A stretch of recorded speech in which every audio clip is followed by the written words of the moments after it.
നാളെ പോയി ഒരു ബാറ്റ് പഠിക്കണം അളിയാ. എന്തുപറ്റി? ചെക്കന് ചെക്കനെ അടുത്ത് കഴിഞ്ഞ ദിവസം ഇങ്ങനെ ചോദിച്ചു കൈ നീട്ടിന് കിട്ടുന്ന പൈസ കൊണ്ട് എന്നിട്ടാണ് മേടിക്കേണ്ടത്.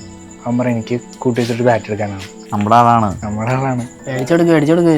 പണ്ട് നമ്മളും കുറെ ആഗ്രഹിച്ചിട്ടുണ്ട്. കൈ നീട്ടം കിട്ടുന്ന പൈസ കൊണ്ട് ബാറ്റ് മേടിക്കുക, ബോള് മേടിക്കുക. എന്തോ ഒരു ആഗ്രഹമായിരുന്നു. പക്ഷെ ഇതൊന്നും നടന്നിട്ടില്ല. 2 ദിവസം കഴിയുമ്പോൾ അച്ഛനല്ലെങ്കിൽ അമ്മ വരും. ആ കഴിഞ്ഞിട്ട് നിന്നാ അച്ഛന് താടാ. മോന് ബാറ്റിന്റെ കാര്യല്ലേ, അത് അച്ഛൻ മേടിച്ചു തരൂലേ മോന്? ആ പൈസ പിന്നെ കണി കാണാൻ കിട്ടില്ല. എന്തൊക്കെയാണ് തവണ. നാളെ ചെക്കൻ കൈ നീട്ടം എന്ന് പറഞ്ഞാൽ കൈ നീട്ടുമ്പോൾ അവൻ്റെ കയ്യിലേക്ക് ബാറ്റ് വെച്ചു കൊടുക്കും. ചെക്കൻ സർപ്രൈസ് ആവും. ആവണം. എൻ്റെ മുഖത്തെ സന്തോഷം കാണുമ്പോൾ ഇതാണ് അളി എൻ്റെ കണി. ഇത് മേടിക്കാൻ പോണെന്ന് പറഞ്ഞാ ഒന്നും അറിയില്ല. നാളെ അറിയുള്ളൂ. നാളെ ഇന്നത്തെ സ്വപ്നം കണ്ട് കിടക്കായിരിക്കും അവിടെ.